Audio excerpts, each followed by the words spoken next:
uma alegria muito grande poder performar pela primeira vez com o músico, compositor, luthier e professor desta casa, Marcos Carassati, que é um dos artistas ligados à arte sonora no Brasil que eu mais admiro. E acompanho a trajetória dele não só como artista, mas também como pensador dos sons, né? Dos sons como linguagem, dos sons como signagem, que é um traço muito importante no meu trabalho. A poesia que eu faço, ela tem algumas aberturas para a visualidade, para a plasticidade e para a sonoridade. É um dos traços mais fortes dela. E o que a gente preparou para hoje foi um grande improviso. É um improviso preparado. Preparado no sentido de que nós sabemos apenas de quais elementos disporemos, qual espaço, quais equipamentos, quais instrumentos. A gente vai usar muitos instrumentos que o Marco fabrica. De minha parte, eu uso sempre 2 microfones, um deles com um pedal de efeitos que eu mesmo manipulo. E o que a gente terá são procedimentos combinados. Então, silêncios produzidos abruptamente, ruidagem, algumas coincidências sonoras, quer dizer, momentos em que eu entoo exatamente em cima das cadências que ele organiza no piano, mas não é nada premeditado. Pode ser que aconteça isso que eu estou falando em momentos diferentes daqueles que a gente estava esperando. A gente sabe como começa e como termina, mas nunca como se desenvolve. Isso, reverb vocovisual é um termo que eu não posso dizer que inventei isso, porque é um termo. Verb vocovisual é um termo criado pelo escritor irlandês James Joyce nos anos de 1920 para falar de como ele construiu o romance de invenção Finnegan's Wake, que é um texto muito importante, um romance experimental muito importante para a literatura brasileira, porque ele serviu de base para a conceituação feita pelos poetas ligados ao grupo Naigandes, que é o grupo da poesia concreta de São Paulo. O que é isso? Verbo vocovisual é uma forma de chamar a atenção para 3 características do signo verbal indissociáveis. Toda palavra tem uma dimensão semântica, verbal, portanto, uma dimensão vocal e uma dimensão visual.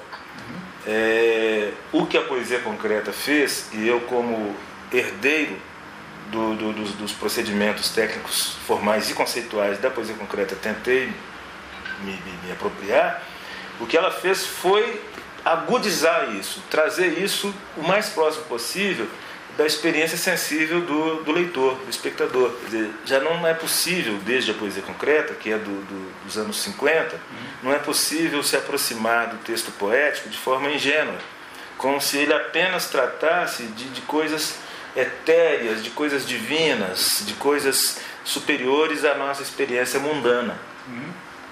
Atentar para essa capacidade que a palavra tem de ser, ao mesmo tempo, imagem, de ser frequência sonora e de ser portadora de mais de um sentido, porque muitas vezes o sentido da palavra, e não só da palavra poética, ele é alterado conforme você escute, conforme o lugar onde você está. Você está numa sala como essa aqui, com a porta fechada, você tem uma capacidade de absorção diferente de quando você escuta a mesma palavra subindo no metrô ou no meio da torcida do galo, né? Então é essa capacidade que a palavra tem de ser uma coisa que nós julgamos unívoca. Nós falamos a palavra amor e temos a ilusão de que entendemos de fato o que é amor. Mas hoje amor não é uma palavra que a gente usa só para a pessoa que a gente ama. A gente, quando é bem tratado num banco, por exemplo, a gente pode falar muito obrigado, meu amor. Pode usar isso como um bordão, como um jargão cotidiano. A gente pode usar isso ironicamente, a gente pode falar, meu amor, para uma pessoa que você acabou de conhecer ali. Isso que acontece na linguagem cotidiana é a matéria-prima da poesia. A possibilidade de ser uma coisa e outras coisas. Né? É isso que eu dou o nome de reverb vocovisual. É a recuperação de um conceito antigo já, mas numa perspectiva atual, contemporânea. Sem o espectador, minhas obras não existem. Elas são, eu costumo defini-las como obras permanentemente em obras. O que quer dizer isso? Quer dizer que elas não são feitas para mim, para o meu usufruto. Eu posso me divertir com elas, posso aprender com elas, mas elas não podem se esgotar naquilo que eu penso que eu sou. Se eu chego num lugar, seja como hoje, em que terei à minha disposição os equipamentos que eu pedi, o espaço conforme eu desenhei, a presença iluminadora do Marco Scarasati, ou seja, todo um contexto propício, mas se as pessoas não aceitarem o convite para adentrar esse espaço sonoro, verbal, imagético, nada acontece. É um trabalho que depende totalmente da participação da plateia, que deixa de ser plateia, portanto. É um lugar ampliado, expandido. A palavra literatura, nós não convivemos com ela, nós seres humanos, há mais de 400 anos talvez. A palavra poesia é antiga, mas a palavra literatura é muito nova, 4 séculos não são nada. E, obviamente, o que nós chamamos de literatura hoje não é a mesma coisa que os humanos de 400 anos atrás chamavam. 400 anos atrás não havia difusão do objeto livro como nós o conhecemos. Era possível que um erudito, ao final de uma vida, tivesse um máximo de 10 volumes em casa. Ou, se ele era um religioso, à disposição dele no mosteiro.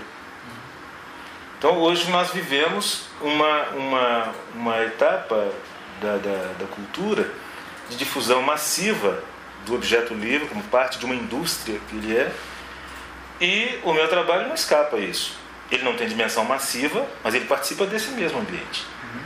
Não é uma coisa à parte. Seja em termos de refinamento, seja em termos de dificuldade de aceitação pelo público, é um fenômeno literário. É um tipo diferente de literatura, mas é como literatura que ele se coloca. Eu sou movido pela curiosidade, mas não a curiosidade baseada no equipamento. Alguém apresenta um equipamento novo e fala do que ele é capaz. Isso um pouco me mobiliza. O que me atrai sempre é a possibilidade de, em meio à composição de um trabalho, a elaboração e a composição de um trabalho, pensar nos limites do corpo, da minha voz, da relação com os instrumentos convencionais, com tudo que eu já uso, que outra coisa, que outro elemento eu posso explorar que nem o meu corpo, só ele, a minha voz, só ela, ou com os equipamentos de que eu já disponho, não conseguem ir adiante. Então, tudo que eu puder fazer sem usar equipamento, eu vou fazer. O equipamento ele tem que aparecer para gerar alguma coisa que o meu corpo não possa fazer. E aí vem o lado da imaginação. Alguém me fala, eu comprei esse aparelhinho aqui, que ele faz perdurar um som por não sei quanto tempo. Então, eu preciso testar primeiro qual que é a minha capacidade vocal de sustentar esse som, se for o caso, no caso da voz, né? Então, se eu for usar um loop, por exemplo, que é um pedal dos mais conhecidos, eu não vou usar um loop para sustentar uma entoação de sei lá quantos compassos que eu dê conta sozinho. Percebe? Ele tem que me trazer alguma coisa que o fabricante não calculou. Senão eu vou virar um vendedor fazendo um showroom. Que muitas vezes eu brinco que pode ser um show ruim. Alguma coisa que... Sabe, o celular. Um celular é capaz de te oferece coisas impressionantes. Mas não está escrito ali que essas coisas impressionantes estão ali ao seu dispor. É preciso que você tenha uma curiosidade que me parece típica das crianças. Porque ela até de desmontar a coisa para entender o que é que está oculto ali. E muitas vezes, isso que está oculto nem é o mais bonito, nem é o mais inteligente. Às vezes é o mais divertido, é o mais arcaico. Por exemplo, eu estou usando agora de novo, depois de alguns anos, sem fazê-lo, um gravador cassete, aqueles bem antigos mesmo, que eu uso manipulando como se fosse um DJ. Eu vou fazer isso hoje. Eu posso fazer isso só com o gravador e posso acoplá-lo a um pedal e gerar um encontro aí entre low-tech e high-tech. Mas nunca pelo fato de ser high-tech. O que me interessa é a técnica. O que me interessa é o que se esconde por trás da técnica. O que é que faz com que um trabalho possa se servir da técnica, enquanto outros apenas são engolidos pela técnica.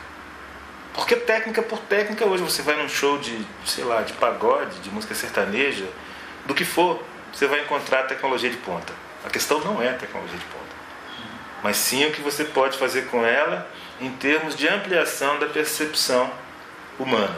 Como podemos escutar melhor, como podemos ver melhor, como podemos organizar nosso sistema perceptivo para pensar uma vida melhor. É uma ética. Me lembra o título de um dos livros que eu mais amo, do poeta e ensaísta mexicano Octavio Paz, que é Signos em Rotação. Essa ideia do signo verbal girando continuamente em busca de significado. Porque os significados nunca estão dados.